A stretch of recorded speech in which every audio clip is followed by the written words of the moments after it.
What's going on, everyone? Thanks for tuning in to another video from Taylor House Publishing. Make sure you like, share, and most of all, subscribe to the channel. Thank y'all for watching.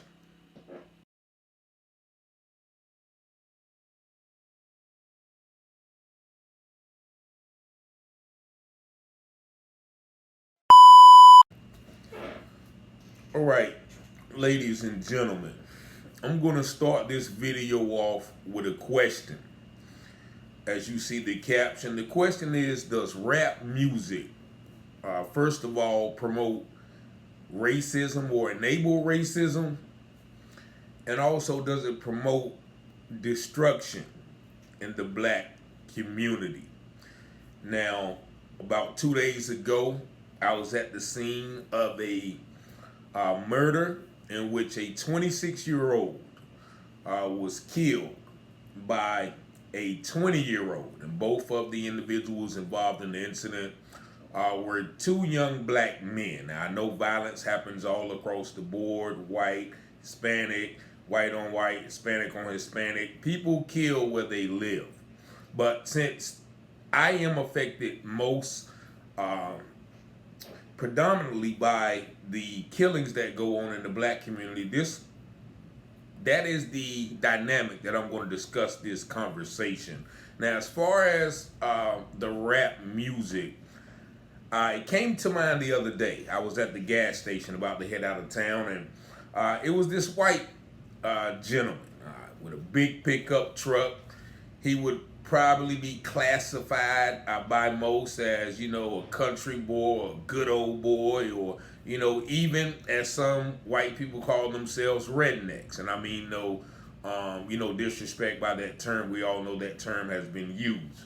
However, when he pulled up to the gas station, he was playing this song that I happen to like very much. It's by a rapper named DeRay Deshawn, I think.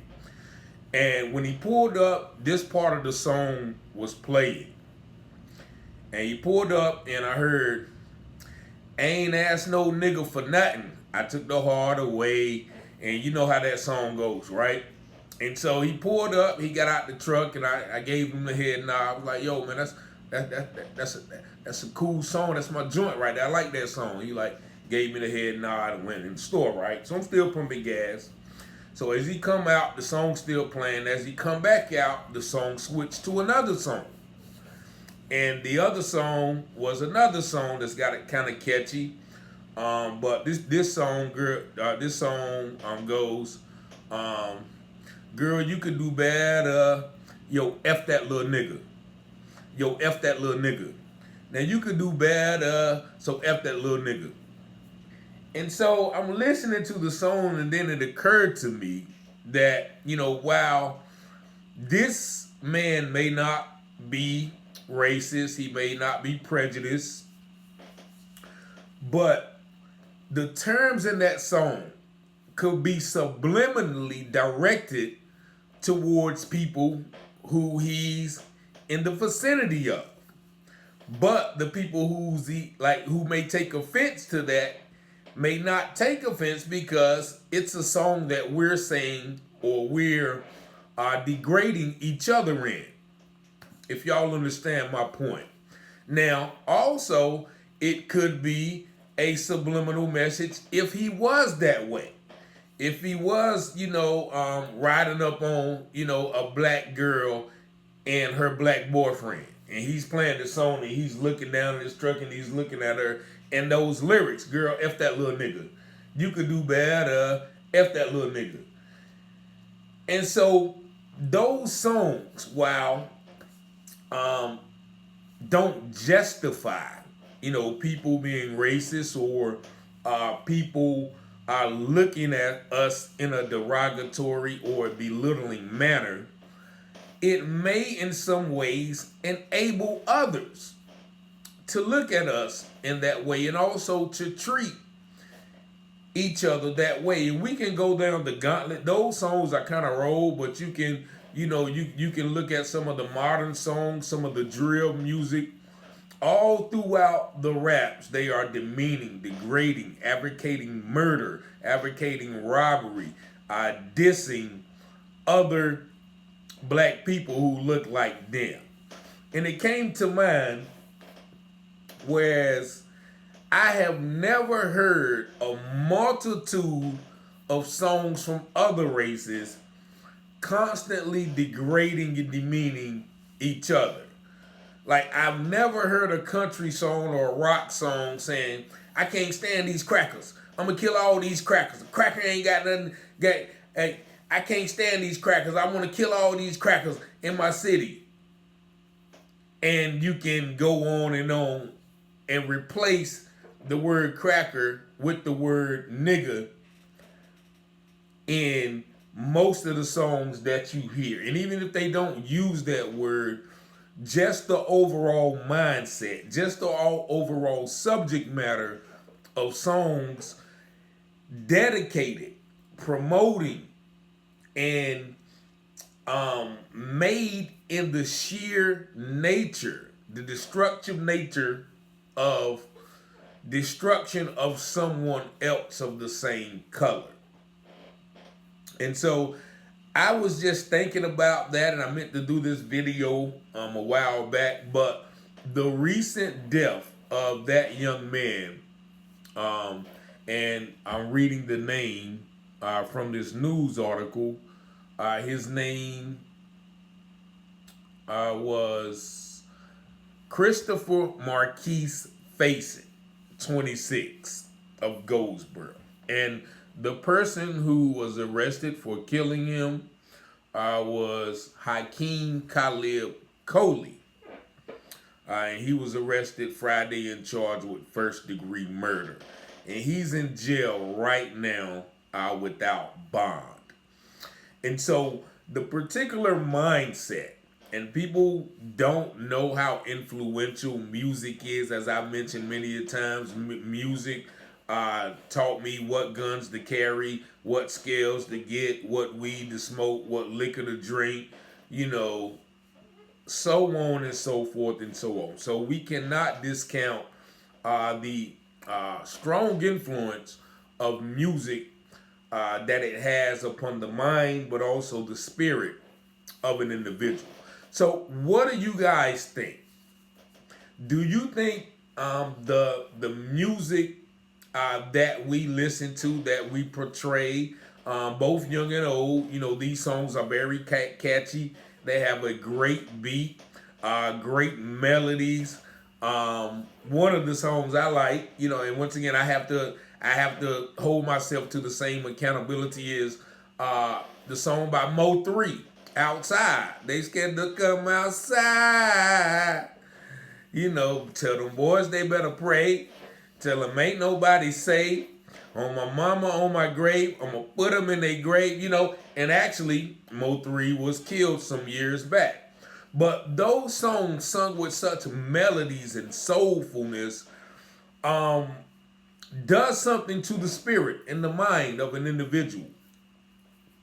And so I want to ask y'all, how much so, and we all know around Goldsboro, there's a lot of young men walking around carrying guns, walking around shooting and killing each other.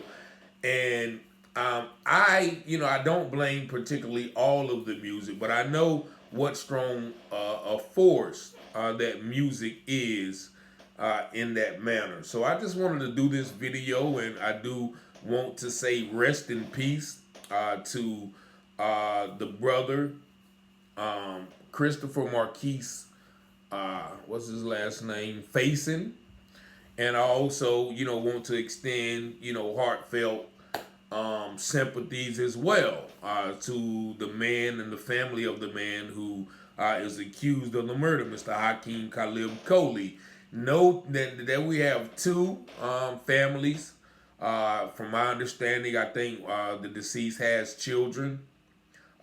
He, once again, has been in and out of trouble.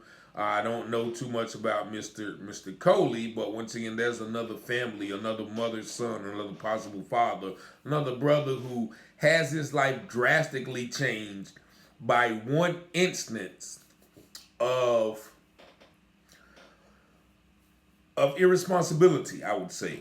And I was just talking to my cousin, and he was at the scene before the incident took place, and he informed me that the deceased was out of the car, and he was talking. If you see the last video where I covered it, you saw how the car was parked, and the car was parked as he said the same way as he went into the store. But he noticed the driver of the car, very adamant, spewing threats, I guess, to the young gentleman who walked into the hair store, saying that he's gonna get him. He shouldn't have said what he said at the club, and I guess there was some prior incident with which the deceased thought he had to avenge himself, and I don't know the particular happenings of the situation, but unfortunately, Mr. Faison ended up on the wrong side of the gun. I don't know if that gun that we saw on the scene was his gun or was it the other gentleman's gun. But nevertheless, and I don't know, once again, was Mr. Coley protecting himself? Only those at the scene and those who witnessed the incident and God will know. But I definitely, want to hope this video reaches some young individual who was out there playing around with those guns, living that lifestyle that is promoted in the raps. Is bait, and I hate to sound like the old coon on the block, or somebody that's out of touch with reality, because once again, I've been shot a few times. I've been in some situations where I've bought into that lifestyle, as a young man. So I know how easily it is to get sucked into a lifestyle which is promoted through mass media, promoted through your community, even endorsed by some older adults. But it's definitely a sad situation here. I bring up that incident because that's just the most recent incident in Goldsboro, North Carolina.